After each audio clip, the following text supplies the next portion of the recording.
Deer aspirant, দেখো আজকের class হচ্ছে পার্সেন্টেজের শর্টকাট ট্রিক্স কীভাবে নির্ণয় করতে হবে। দেখো পার্সেন্টেজ অর্থাৎ শতকরা, এর অনেকগুলো নিয়ম আছে। দেখো আমি দুটো নিয়ম আজকে করাচ্ছি তোমাদের এই ক্লাসে।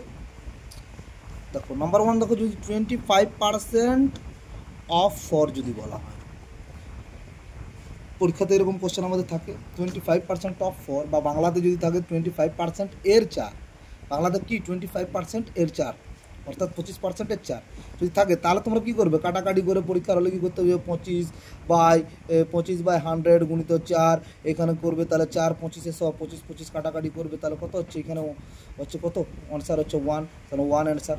এইটা তোমরা না করে পরীক্ষার হলে তোমরা ডাইরেক্ট কীভাবে করবে, দেখো এখানে 25% আছে, 25% মানে আমরা সবসময় কীভাবে ভ্যালুটা করবো, 25% মানে 25/100, 25/100 মানে কত, 1/4, 1/4 হচ্ছে।